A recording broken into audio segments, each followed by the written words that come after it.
What would you do if your entire family measured your worth by how well you played their game and you never even wanted to be part of it? I'm Kennedy Reynolds.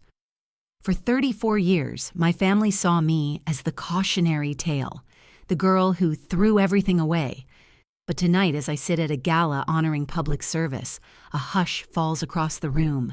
The governor is walking toward me, not my brother, not my parents, me. And in that instant, everything they believed about me comes crashing down. But let me take you back, because this didn't start at a gala. It started in Boston, in the Reynolds house, where legacy wasn't just a word, it was law. Growing up, a Reynolds-man appearances mattered more than honesty, that success was a tailored suit, a Harvard degree, and a firm handshake at the country club. My parents, Robert and Elizabeth Reynolds, were the kind of people who hosted fundraisers for causes they didn't believe in, as long as it made the newspaper. Reputation was everything, truth optional. My brother Ryan fit the mold like it had been designed around him. Tall, athletic, charming, he was the prototype.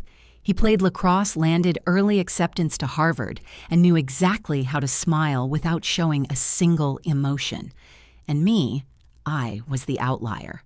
The daughter who read policy briefs instead of fashion magazines, who asked why instead of saying yes.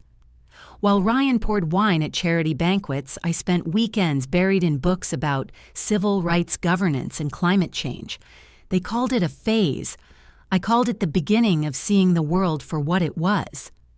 The first real crack in our facade came during my sophomore year of high school. We were assigned a project in English, an analysis of a current political issue. Most kids picked safe topics, school lunches, dress codes, whatever wouldn't stir trouble. But I didn't want safe. I chose a controversial environmental policy one that clashed directly with companies connected to my family's financial holdings. I didn't do it to rebel. I did it because the data was devastating, because the truth mattered to me. But when my parents found out, not from me, but from a Harrington at a benefit dinner, the fallout was swift and brutal.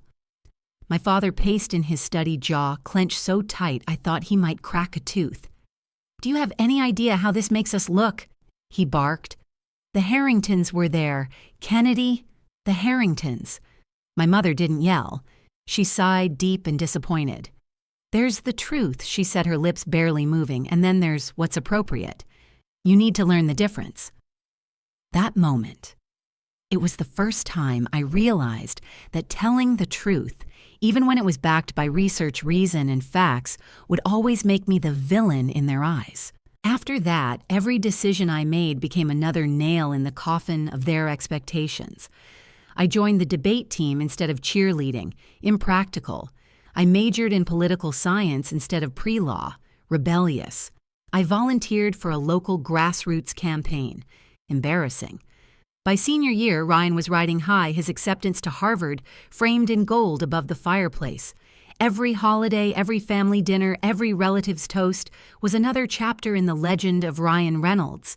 And me, I was the subplot nobody wanted to mention, the relative who made things complicated. So when I told them I'd be attending the University of Massachusetts, a respected school but not Reynolds approved, the air in our home shifted, as if I'd announced I was joining the circus. "You're throwing away opportunities people would kill for," my father hissed. "This isn't just about you. This is about us, about generations of Reynolds who built a name you're now dragging through the mud." "I'm not throwing anything away," I told him, even though my hands were shaking. "I'm choosing a different path." "To nowhere," my mother muttered. "They saw a state school. I saw freedom." But I didn't leave that night with some bold, triumphant stride. I left quietly, packed my bags, and tucked away a small note from the only person who didn't look at me with shame, my grandmother Grace. "Be brave enough to be different," it read. "Someone has to." I carried that note in my wallet for years, because I knew I was stepping into a world where every ounce of validation I'd ever been given would disappear. And I had to believe that being different could someday be enough. But I had no idea what kind of storm that choice would unleash. They didn't yell. They didn't slam doors. My parents just shut off. No more calls, no more family dinners, no more support, not emotional, not financial, not even medical. The moment I stepped onto the UMass campus, I was no longer a Reynolds. I was just Kennedy, and I had to figure out who that was. My dorm was small, my budget tighter than I'd ever known. While Ryan moved into a luxury dorm suite at Harvard and posted photos of orientation mixers and brunch with legacy kids, I was juggling a part-time job in the dining hall and scouring Craigslist for a second-hand textbook that didn't cost $200. And yet I felt free. For the first time, I could ask questions without the weight of judgment. I didn't have to pretend to care about mergers or hedge fund news. I could debate constitutional law, attend student forums, volunteer on campaigns, and people actually listened, not because of my last name, but because of my ideas. That's where I met Professor Diana Mitchell. She had once worked in D.C. as a legislative director and spoke like someone who'd seen behind the curtain. She didn't coddle. She challenged. The first time I raised my hand in her class, she grilled me for 10 minutes straight on a Supreme Court dissent. I walked out breathless and completely hooked. After class, she pulled me aside. "You've got something most people never develop," she said. "Instinct. But you need to trust your voice. Your ideas matter, Ms. Reynolds." Those 5 words, "your ideas matter." I had never heard them before. Not at home, not at school, not from anyone whose opinion I'd been raised to value. That was the moment something clicked. I wasn't the disappointment. I was just never what they wanted, and that wasn't the same thing as being wrong. While Ryan posted about internships at top banks, I was joining educational equity campaigns, organizing forums, knocking on dorm doors, asking students what they needed. And people listened. We got real scholarship reforms passed, real voter turnout spikes, real engagement, and for the first time in my life, I wasn't surviving, I was building. But back home, I was still the punchline. At Thanksgiving, Ryan dominated the conversation with stories about investment strategies and weekend trips to Martha's Vineyard. Our dad beamed. Our mom smiled like he was royalty. "And what about you, Kennedy?" my Aunt Margaret finally asked. Still doing that political thing before I could answer, my father cut in. "Kennedy is still finding herself," he said with a patronizing grin. "Hopefully she'll get serious before graduation." I clenched my fork so tightly I thought it might snap. Actually, I said, voice calm but razor sharp, "I've been offered a summer campaign position for Senator Warner's office." The table went quiet. "Will it pay well?" my mom asked, not missing a beat.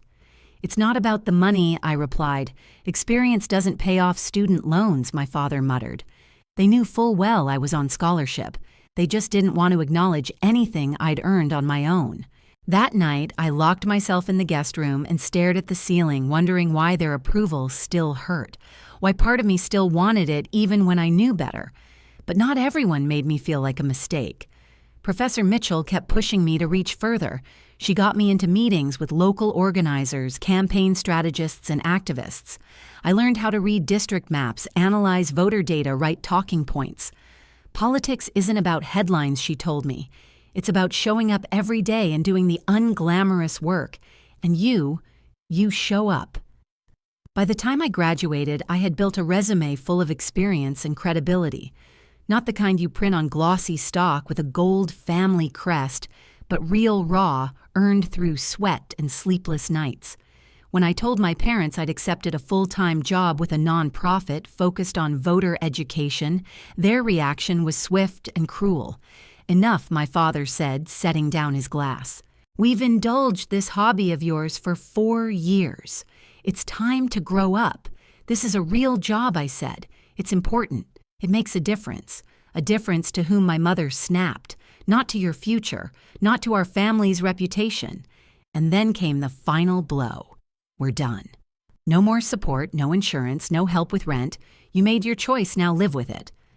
I remember sitting on my childhood bed now, stripped of warmth, while Ryan lingered in the hallway. He didn't say a word, just gave me a half shrug. Maybe sympathy. Maybe relief that it wasn't him this time. That was the last time I saw my parents for almost 2 years. I moved into a fifth-floor walk-up with broken heat and creaky floors. I rationed groceries, skipped dinners, stretched one suit across 3 days of events. Meanwhile, Ryan landed a six-figure job straight out of school. He posted pictures of penthouses and networking galas with captions like, "Legacy work." My captions, "Free registration drive this weekend. Join us." At weddings and reunions, I heard the same lines whispered behind my back. She had so much potential. What a waste. That Kennedy, such a shame. But they didn't see what I saw. They didn't see the single mom at a community center who told me I never voted before. But now my daughter sees me researching candidates. She knows we matter. That's what kept me going. That's what made me believe. Even when the world told me I'd failed, I knew I was building something they couldn't see yet. And one day, they wouldn't be able to ignore it. Most people plan their political careers from cocktail parties and alumni networks. I planned mine on sticky diner napkins with volunteers who brought their own pens. By the time I turned 30, I'd spent years working in underfunded nonprofits, helping people register to vote, organizing local forums, and teaching civics in places that had long been forgotten by the system. No prestige, no paycheck worth bragging about, just purpose. But in my gut, I knew it wasn't enough to push others toward change. I had to step up myself. That's when I made the decision that sent shockwaves through my family. I announced my candidacy for city council. I was 31 broke and still considered a family embarrassment. No political machine, no donors. Just a growing circle of people who had seen me show up for years, really show up and were ready to show up for me. When I told my parents, the reaction was instant and cutting. City council, my mother echoed as if I'd said I was auditioning for a game show. "Be serious, Kennedy." "I am serious," I replied. "I've already filed the paperwork. My father didn't even look at me. You'll lose. Waste what little money you have." And then what I've thought it through, I said, my voice calm even as my heart pounded. "I have a campaign manager, a treasurer, a full ground strategy." Ryan, now a rising aide to the state's most powerful politician, tried to sound helpful. "Politics isn't just about good intentions, Kennedy," he said. "It's complicated." I almost laughed, as if I didn't know. They assumed I was some naive idealist. They couldn't see that while they chased image, I had been building relationships, learning systems, studying policy at the root level. My campaign didn't have polished ads or celebrity endorsements. What it had was me and thousands of doors I knocked on myself. I spoke with seniors who hadn't seen a politician since the last election, with single moms balancing 2 jobs and a kid with asthma, with college students who felt invisible. I didn't promise miracles. I promised to listen, to fight for things that affected them daily, like safe transit housing and education equity. The night of the election, our campaign team packed into a local pizzeria, cheap slices, warm lights, no champagne in sight. When the results came in, we won, by a sliver. But it was enough. The room erupted. I stood, stunned, the noise fading around me as it sank in. I had done it. Without family money, without legacy favors, without anyone in my bloodline believing I could. There were no calls from my parents, no text from my mother, no mention of my name at their country club. Except one. The next morning, Ryan texted me, "Congrats on the council seat. Small pond, but I guess it's a start. Backhanded, predictable." But it didn't sting the way it once would have, because I wasn't trying to impress him anymore. That term was a whirlwind. Committee meetings, budget fights, endless constituent calls. I learned quickly that politics wasn't about standing behind podiums. It was about standing in the gap between people and power. I sponsored initiatives on housing and transit reform, held late-night town halls, showed up to community funerals and school celebrations alike. Slowly, word got out this new councilwoman was serious. She didn't want the spotlight, she wanted solutions. A year later, a local paper ran a profile on me, Kennedy Reynolds, the policy wonk with a purpose. It was the first time I saw my name in print without it being followed by disappointment. Of course, my parents ignored it. When they attended fundraisers where I was scheduled to speak, they made excuses to leave early. And if anyone asked about me, Kennedy is pursuing her own path. They'd say a phrase that sounded supportive but translated to, we don't talk about it, but someone was watching. My grandmother, Grace. Now, well into her 80s, she had never stopped quietly rooting for me. She clipped articles, printed photos, even watched my city council meetings online. You've done more with honesty and hard work than most do with connections and money, she said during one of our lunches. Your grandfather would have been proud. He believed in justice, too. Your father just never understood that part of him. Her words clung to me like armor, because while the public was starting to see my worth, the wound of family rejection still ached. It ached when I walked into events alone, when I overheard my mother telling someone I was still in that political phase. It ached every Thanksgiving when Ryan was toasted with vintage wine while I was asked if I'd found a real job yet. But the ache no longer stopped me, because something bigger was calling. A state Senate seat had just opened in my district, a surprise vacancy, a once-in-a-decade opportunity, and I knew exactly what I had to do. The day I announced my run for state Senate, my mother didn't call. She sent a message through a mutual acquaintance. We hope she reconsiders. It's gone far enough. Gone far enough. That's what they called it now, my career, my calling. My life's work reduced to a phase they were waiting for me to outgrow like Bangs or Doc Martens. But the truth was, they were scared. Not because I was failing, but because I was succeeding, and without their permission. Community leaders backed me. Local organizers I'd worked with for years volunteered.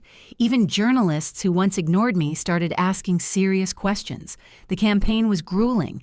Day in, day out, I faced skepticism, opposition, even whispers of sabotage. But the same skills that had built my city council victory became the foundation of this fight. I didn't campaign for attention, I campaigned for results, for policy, for people. Meanwhile, my family's silence hardened into something colder revisionism. At events in Boston's elite circles, they told people I was trying something out before settling down, trying what democracy. The final straw came when I learned through my grandmother that my father had asked Ryan to quietly dissuade the governor from publicly supporting my campaign. Ryan didn't follow through. Not out of loyalty, but out of political calculus. Still, the sting was sharp. My own father would rather sabotage me than admit I'd become more than the disappointment in the back corner of his holiday photos. And yet, I kept going. I worked with my husband Logan, by then my strategist, my grounding force, my constant partner. He kept the campaign focused and clean. No gossip, no clapbacks, just policy and presence. We didn't have flashy fundraisers. We had block parties, phone banks in living rooms, school auditorium Q&As with 14 people and bad coffee. And it worked. On election night, I stood in a room no bigger than my first apartment elbows pressed against volunteers, reporters, elbowing for quotes, and heard the words I'd spent years waiting to hear. With 100% reporting, Kennedy Reynolds has won the race for state Senate. I didn't cry. I didn't cheer.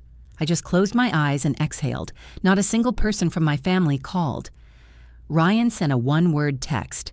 Wow. My mother's only public comment was to a friend at a social event. We were surprised by the win. I guess the district has very low standards, but I didn't need their congratulations.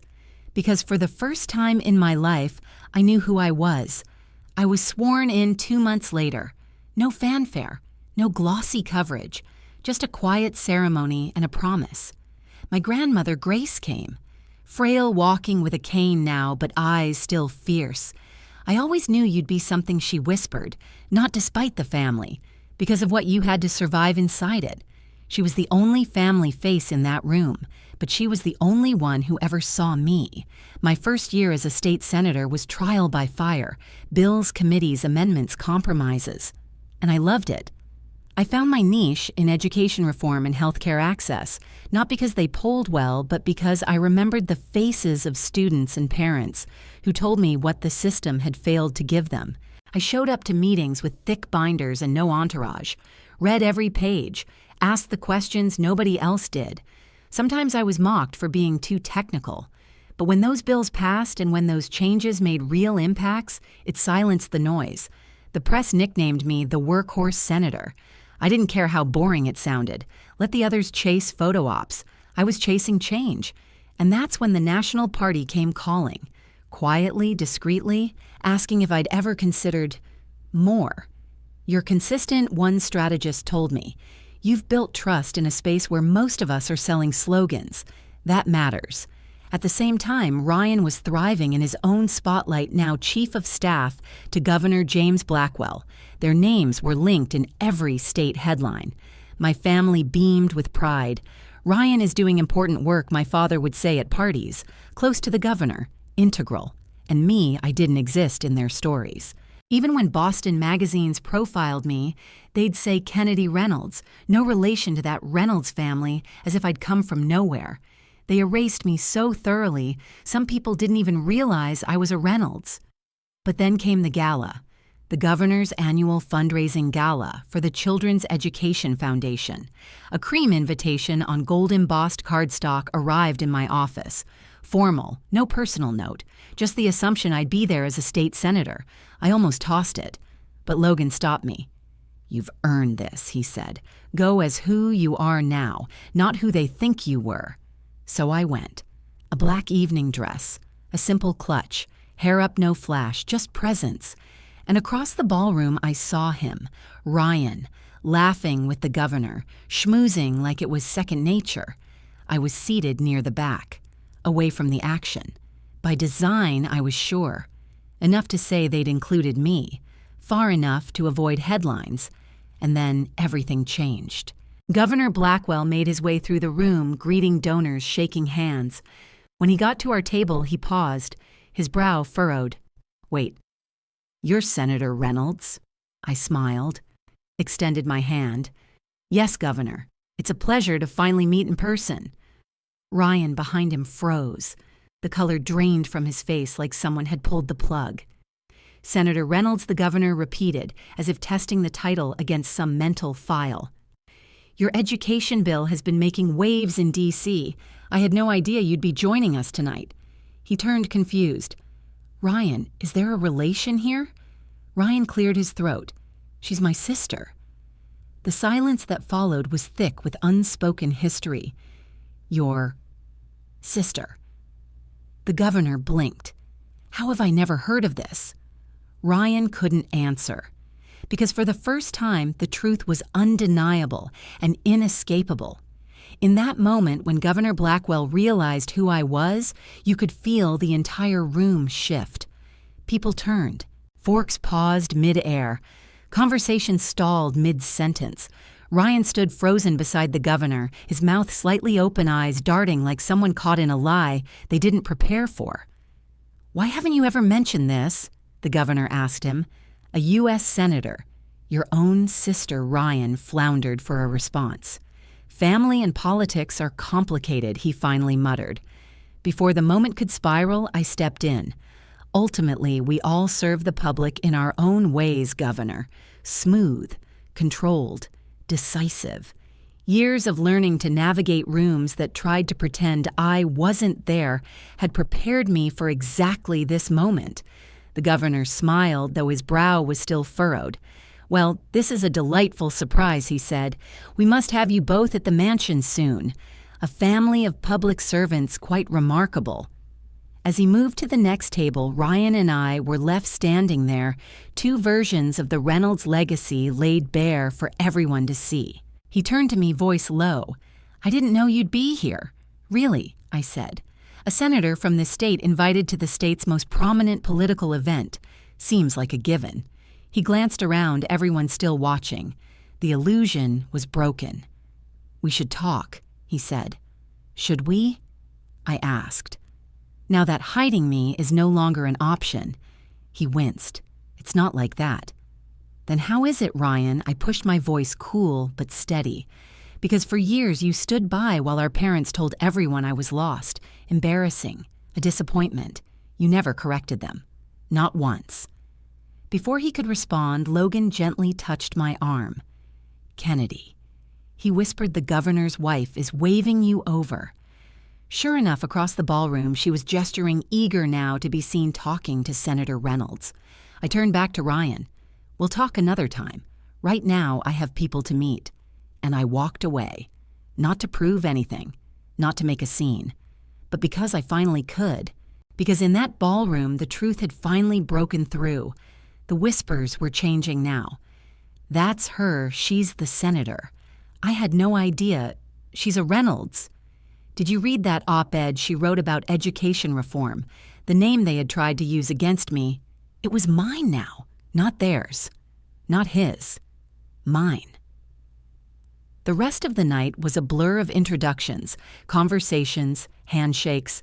People who had never once returned my calls were now suddenly thrilled to finally connect.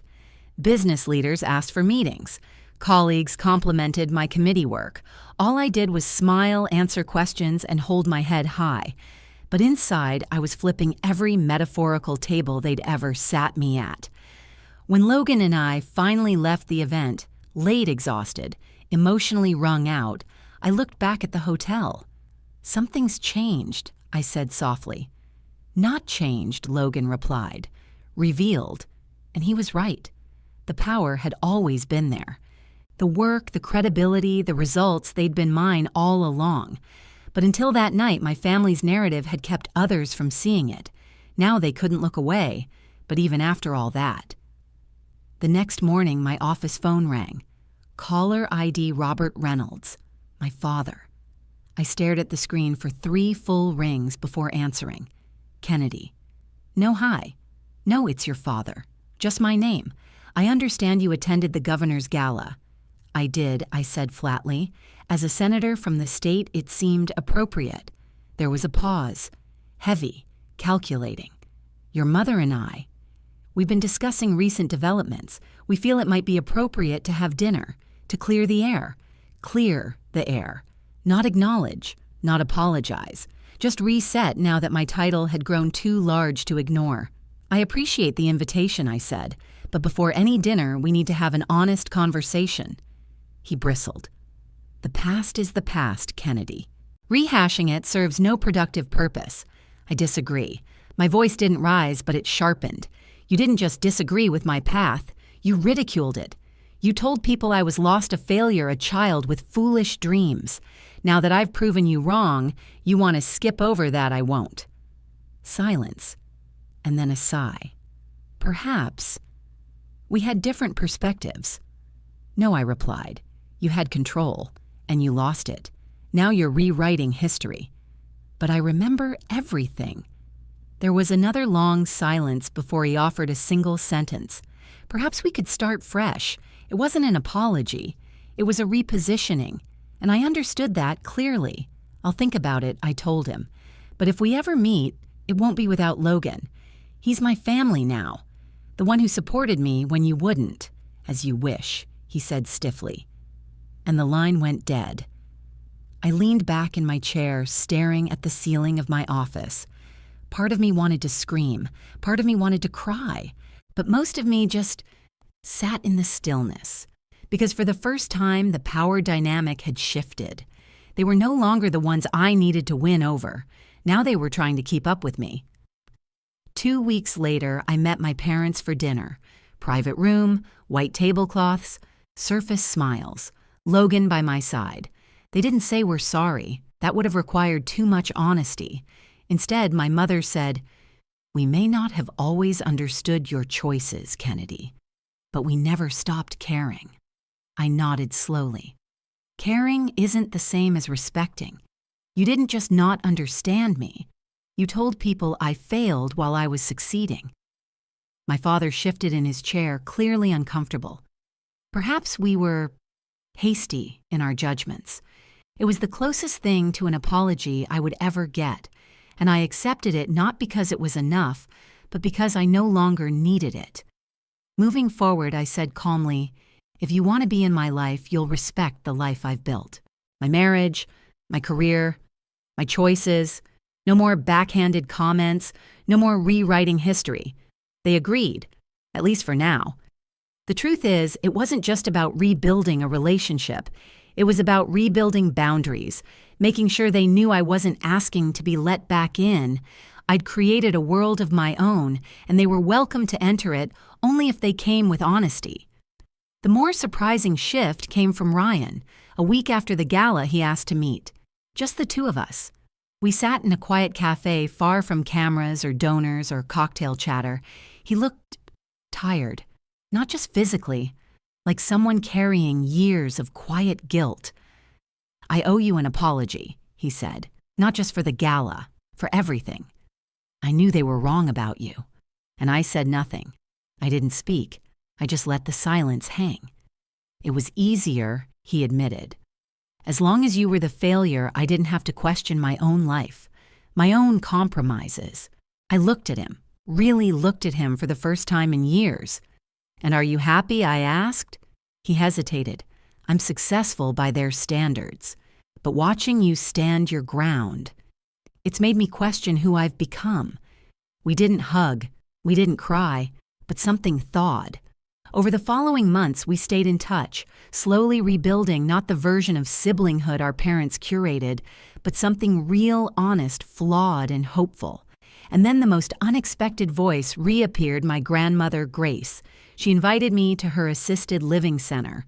We sat by the window sipping lukewarm tea and watching birds flick through bare branches. "I followed your journey," she said. "I clipped every article, watched your speeches online. You've become the woman I always knew you could be." I smiled heart full. "You're the only one who supported me," I said. "Because I knew what it felt like to be the odd one out," she whispered. "Your grandfather, he was like you, questioned everything, wanted to serve. But your father rejected that part of him to survive in this world, and when he saw it in you, it frightened him, because it reminded him of the path he didn't take. That moment reframed everything. It wasn't just that my father rejected me. He was running from himself." From then on, I poured that understanding into my work. As senator, I championed bills for first-generation college students, for mental health support, for civic engagement. I built coalitions that didn't just pass laws but changed lives.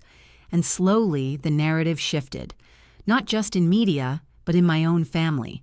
My mother began texting me articles about my legislation, short comments like, "interesting work." My father forwarded an op-ed once with a single word, "impressive."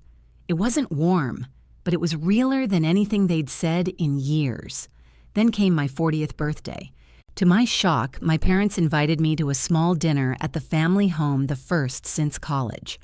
As we sat in the ornate dining room that had once swallowed my voice, my father stood up and raised a glass. To Kennedy, he said, who had the courage to define success on her own terms. "You've made a difference in ways that exceed anything we imagined." I didn't cry, but I felt something loosen in my chest, like an old scar had finally stopped aching. It wasn't an apology, but it was acknowledgement, and that for now was enough. That night, Logan and I drove home in silence, hand in hand. Eventually, he asked, "Do you think they'll ever fully understand you?" I shook my head. Maybe not, but I finally understand myself, and that's what matters. We talked about starting our own family, about the kind of home we'd build, one where love wasn't tied to status, where dreams weren't dictated, where failure wasn't feared but welcomed as part of growth. Because if there's one thing I've learned, it's this. Being underestimated can be your greatest superpower. It forces you to sharpen your instincts, to rely on your truth, to build resilience from rejection. I wasn't the disappointment. I was the blueprint for a different kind of legacy, one rooted not in wealth or appearances, but in courage. So if you've ever been dismissed by your own family, if you've ever had to build from nothing but belief in yourself, if you've ever been the afterthought who became the headline, then know this: your path isn't broken. It's just yours. Thank you for listening to my story.